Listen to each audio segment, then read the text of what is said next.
తాకట్టులో ఉన్న బంగారాన్ని విడిపించి ఆ రోజు ఆన్లైన్ రేటుకే మేము కొంటాం. Sharma gold company. రాశి ఫలాల గురించి ఒక్కసారి నాకు వివరిస్తారా మీరు? మొట్టమొదటి ఏ రాశి గురించి చెప్తారు? తప్పకుండా. ఇప్పుడు ఇది మనకు వచ్చేది 2025 ఆంగ్ల సంవత్సరాది. ఓకే. అంటే కొంతమంది విమర్శించారు 24 కదా, 24 25 అదే 25 ఆంగ్ల సంవత్సరాది. అంటే మనం ఇంగ్లీష్ క్యాలెండర్ అంటే 25లో వచ్చేది 25 ఆంగ్ల 25 కదా, జనవరి 1 25. ఓకే. జనరల్ గా మనము అంటే మరి మీరు ఉగాది నుండి ఎందుకు చెప్పట్లేదు అంటే చాలా మంది ఉగాది వరకు కూడా ఆగట్లేదు, జనవరి 1 కూడా ఆగట్లేదు, డిసెంబర్ నుండి నవంబర్ నుండి అడుగుతా ఉన్నారు అందరూ. ఓకే. ఇప్పుడు క్లయింటెల్ నన్ను అడిగేవాళ్ళు ఏంటంటే గురూజీ ఇప్పుడే చెప్పేసేయండి మాకు, మేము జాగ్రత్తలు తీసుకుంటామని చెప్పి అడుగుతా ఉన్నారు. సో అందుకనే 2025 సంవత్సరం ఆంగ్ల సంవత్సరాది అంటే జనవరి 1 నుండి ఎలా ఉండబోతుంది అనేది మనం ఒకసారి చూసుకుంటే, అన్నిటికంటే ముఖ్యంగా ఈ వచ్చేటువంటి సంవత్సరం పేరు శ్రీ విశ్వావసునామ సంవత్సరము. విశ్వావసునామ సంవత్సరము. సో రాబోయేటువంటి ఎందుకు గురుగారు అది వస్తుంది పేరు 60 సంవత్సరాల్లో ప్రతి సంవత్సరం ఒక్కొక్క పేరు వస్తుంటది. పేరుతో ఏమి స్పెషాలిటీ లేదు. క్రోధినామ సంవత్సరం అనే నెగిటివ్ అట్లా ఏం లేదు.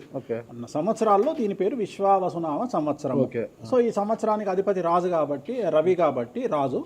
సో రవి మనకు కమాండ్ చేస్తూ ఉన్నాడు కాబట్టి ఈ సంవత్సరం అతి ముఖ్యమైన విషయం ఏంటంటే రాజకీయంగా దేశవ్యాప్తంగా రాష్ట్రాల వ్యాప్తంగా పెను సంచలనాలు నమోదవ్వడము ఈ సంవత్సరం 2025 సంవత్సరం లక్షణాలు. ఎందుకంటే రాజుల మధ్యన రాష్ట్రాల మధ్యన గొడవలు, మరీ ముఖ్యంగా కొంతమంది ప్రముఖ రాజకీయ నాయకులకు మృత్యుగండము, అలాగే అన్ని రంగాలలోకి సెలబ్రిటీలు, సినిమా ఇండస్ట్రీ, రాజకీయము, బిజినెస్, ఎనీ ఇండస్ట్రీ, యువకులు, మరి ముఖ్యంగా మగవాళ్ళు యువకులు 40 సంవత్సరాల వయసులోపు ఉండే వాళ్లకు కార్డియాక్ అరెస్ట్లు అనేటివి ఈ సంవత్సరం అతి ముఖ్యమైన విషయం.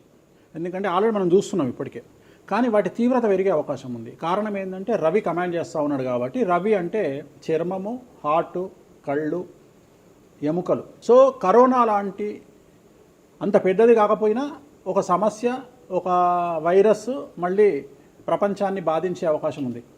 అది మరీ ముఖ్యంగా చర్మం మీద దాడి చేసే అవకాశం ఉంది. అంటే చర్మానికి సంబంధించినటువంటి ఒక సమస్యల బారిన పడి ఈ సంవత్సరము జనాలు వైరస్ బారిన పడే అవకాశం ఉంది మరీ ముఖ్యంగా. అలాగే ఇప్పుడు ఇంచుమించు 40 సంవత్సరాల లోపు యువకులకు కార్డియాక్ అరెస్ట్ అనేటువంటివి జరిగే అవకాశాలు కనిపిస్తూ ఉన్నాయి. అలాగే ఈ సంవత్సరం గుండెపోటు వల్ల మరణాల సంఖ్య చాలా ఎక్కువ. ఇదంతా 2025 జనవరి నుంచి ఎగ్జాక్ట్లీ. అలాగే ఈ సంవత్సరము ఎండల తీవ్రత చాలా ఎక్కువ, విపరీతమైనటువంటి ఎండలు ఉండే అవకాశం ఉంది. అలాగే ఈ సంవత్సరాలు ప్రపంచవ్యాప్తంగా అగ్నిపర్వతాల పేలుడు అనేటువంటిది ఈ సంవత్సరం గమనించాల్సినటువంటి విషయం. అలాగే ఈ సంవత్సరం మంచు పర్వతాలు కరగడం వల్ల వాతావరణంలో మార్పులు గమనించాల్సి ఉంటుంది ఈ సంవత్సరం. అలాగే అమెరికా దేశానికి విపరీతమైనటువంటి గాలి తుఫానులు, వరదలు ఈ సంవత్సరం కనిపిస్తూ ఉన్నాయి.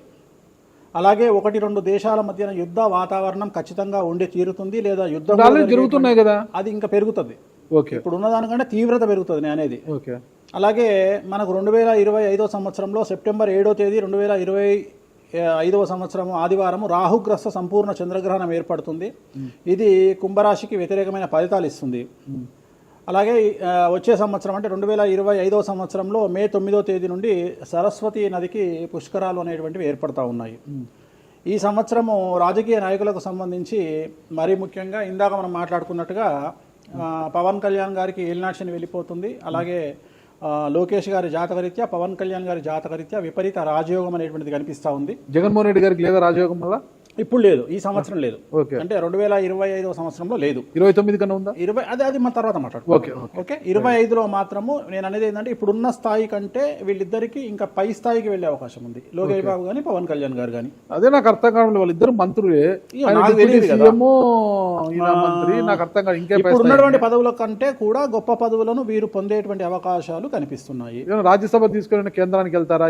కేంద్ర మంత్రులు వెళ్తారా? కేంద్ర మంత్రులు వెళ్తారా? పెద్దదే కదా, కేంద్ర మంత్రి అనేది పెద్దది కదా. సో అది ప్రభాస్ గారి జాతకంలో చాలా అనుకూలమైనటువంటి ఫలితాలు, శుభవార్తలు వినేటువంటి అవకాశాలు కనిపిస్తా ఉన్నాయి. వివాహం అవుతుందా చెప్పలేము, ఎందుకంటే తులారాశి కాబట్టి వివాహం కావచ్చు. సో ఫ్యాన్స్ కి ఇది పండగనే, పెద్ద పండగనే. ఓకే. సో ఇది ఓవరాల్ గా ఇంకా బేసిక్ డీటెయిల్స్. అంటే ఓవరాల్ 2025లో ఎలా ఉంటుంది. సో ఇప్పుడు మనం రాసుల గురించి కనుక తీసుకున్నట్లయితే ఎలా ఉంది, రెమెడీస్ ఏంటి? ఎస్. నెక్స్ట్ మూడవది మిథున రాశి. మూడవది మిథున రాశి. 2025 సంవత్సరంలో మిథున రాశి జాతకంలో కనుక విశ్లేషిస్తే ఆదాయం 14, వ్యయం 2, రాజపూజ్యం 4, అవమానం 3. ఈ సంవత్సరము విపరీత రాజయోగం అనేటువంటిది మిథున రాశి జాతకులకు కనిపిస్తోంది. ప్రతి పని కలిసి రావడం, ధన రాబడి, వ్యవహారములయందు జయము, ఉద్యోగాలయందు అభివృద్ధి, బుద్ధి బాగా పనిచేయడం, కోర్టు వ్యవహారములయందు లాభము, జయము, అలాగే గురుబలం వల్ల చెడ్డ పేరు పోయి మంచి పేరు రావడం, జనాల్లో విపరీతమైనటువంటి పేరు ప్రఖ్యాతులను పొందడం, మరీ ముఖ్యంగా రాజకీయ నాయకులకు, వ్యాపారులకు, సినిమా పరిశ్రమ వారికి విపరీతమైనటువంటి పేరు రావడం ఈ సంవత్సరం కలిసి వస్తుంది. విద్యార్థులకు ఈ సంవత్సరం అంతా బాగుంటుంది. మరీ ముఖ్యంగా స్త్రీలకు ఈ సంవత్సరం విపరీత రాజయోగం అనేటువంటిది కనిపిస్తుంది. అవివాహితులైనటువంటి అమ్మాయిలకు ఈ సంవత్సరం 100% వివాహయోగ సూచనలు గోచరిస్తూ ఉన్నాయి. అలాగే ఈ సంవత్సరం స్త్రీలు ఏదైనా వ్యాపారాన్ని ప్రారంభిస్తే చాలా బాగా కలిసి వస్తుంది. అలాగే ప్రారంభించిన వ్యాపారంలో విపరీత లాభాలు గోచరిస్తూ ఉన్నాయి. కాబట్టి మిథున రాశి అమ్మాయిలు ఈ సంవత్సరం వ్యాపారాన్ని ప్రారంభించగలిగితే విశేషమైనటువంటి లాభాలను పొందగలుగుతారు. న్యాయవాదులకు, పోలీసులు మరియు ఎక్సైజ్ డిపార్ట్మెంట్ వారికి ఈ సంవత్సరం ప్రమోషన్లు లేదా మంచి పేరు ప్రఖ్యాతులు రావడం గోచరిస్తుంది. అన్ని మీరు 12 రాశుల గురించి చెప్పారు గురుగారు. అట్లా ఎక్కువగా ఒక పూజ మాత్రం ఎక్కువగా చెప్పారు, చాలా మందికి కూడా చెప్పారు. తిరునల్లారు శనీశ్వర ఆలయం, శని ఎఫెక్ట్. ఓకే, ఎక్కువ మందికి తిరునల్లారు చెప్పిన అక్కడ ఎంత 450 రూపాయలు ఉంటుంది పూజ. అది తిరునల్లారు పాండిచ్చేరిలో ఉంటుంది. అక్కడికి వెళ్ళి పూజ చేసుకుంటే సరిపోతుంది. ఇది పేరును బట్టి ఈ రాశుల ప్రకారం ఇలా ఉంటుందని మీరు రాశారా, లేకపోతే వాళ్ళ డేట్ ఆఫ్ బర్త్ ప్రకారం? నక్షత్రం బట్టి, నక్షత్రాలు. ఓకే, నక్షత్రాలు వాళ్ళకి అర్థమైపోతుంది వాళ్ళ నక్షత్రాన్ని బట్టి. అశ్విని నక్షత్రం మేషరాశి, భరణి నక్షత్రం మేషరాశి, పుష్యమి నక్షత్రం కర్కాటక రాశి. మీ రాశి నా రాశి ఒకటే. నా రాశి ఏదో నాకు తెలియదు గురుగారు. మీది వృశ్చిక రాశి. మీది అదేనా? మరి ఎలా గురుగారు ఈ మధ్యన బాగానే ఉందంటారు? మనకు బాగుంది. ఇంకా మన రచనే, ఇంకా రచనే రచనే. ఇక ఎట్లా రచ్చ? ఇంత వివాదాలు అవుతున్నాయి, ఏం కథ అసలు? ఇంకా లైఫ్ అన్నప్పుడు ఇప్పుడు రేవంత్ రెడ్డి ఉన్నాడు. రేవంత్ రెడ్డి ఎన్ని కష్టాలు అనుభవిస్తే సీఎం అయినాడు. అంటే ఇక కష్టం తర్వాత సుఖం రెడీగా ఉంటుంది. ఓకే, ఇప్పుడు కష్టపడ్డారు కాబట్టి మీకు సుఖం ఉంది అంటారు. మీకు కాదు, మళ్ళీ మీకు మనకు అందరికీ. ప్రతి మనిషి జీవితంలో పండ్లున్న చెట్టుకే రాయి దెబ్బలు, అంతేగాని పళ్ళు లేని చెట్టుని ఎవడు పట్టించుకుంటాడు? పళ్ళు ఉంటేనే దాన్ని రాయి చేస్తారు. అట్లనే మనం కూడా అంతే అండి. వేణుస్వామి అంటే పూజలకు పెట్టింది పేరు.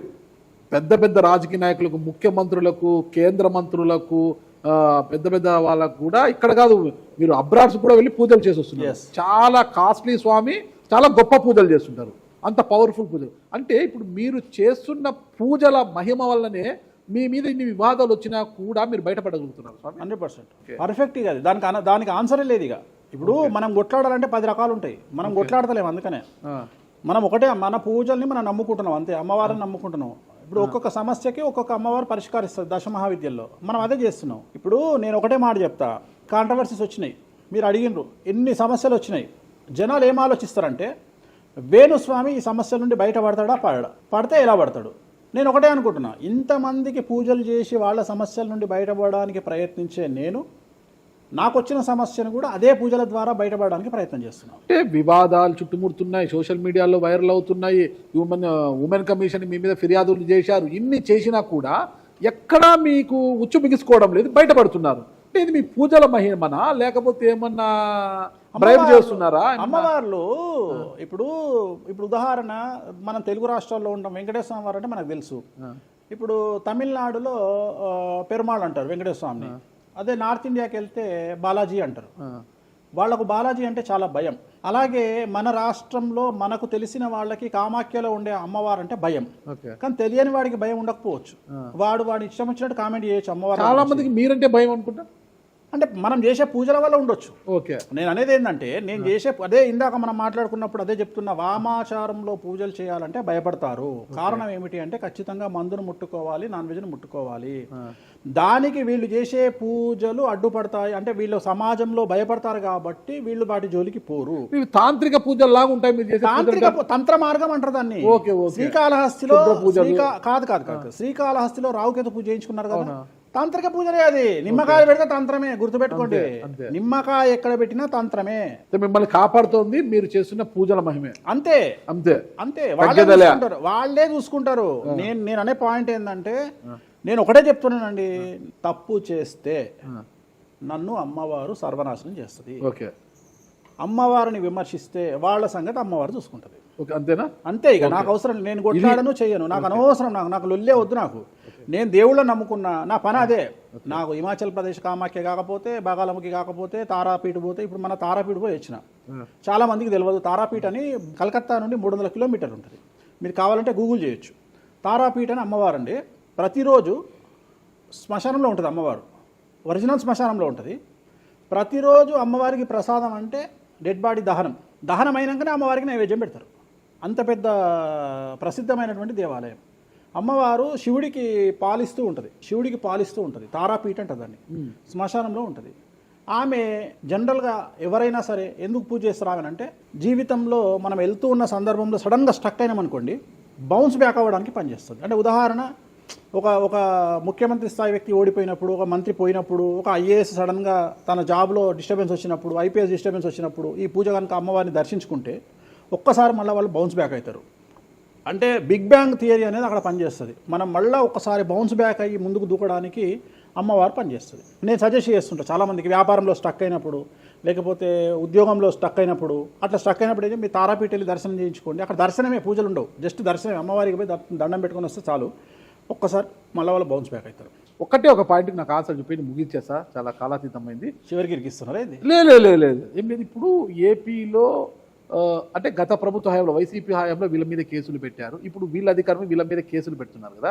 ఈ కేసుల పరంపర ఇలా కొనసాగి జగన్మోహన్ రెడ్డి గారు జైలుకి వెళ్ళే అవకాశం ఉంది. వచ్చే సంవత్సరం మే 9వ తేదీ వరకు అవకాశం ఉంది, దాటితే లేదు. ఇది ఓవరాల్గా వేణుస్వామి గారు ఇచ్చారు. మీకు ఏదైనా అనుమానాలు ఉన్నా డైరెక్ట్గా వేణుస్వామి గారికి ఫోన్ చేయండి, మీ అనుమానాలను నివృత్తి చేసుకోండి. థ్యాంక్ యూ గురుగారు, నమస్తే.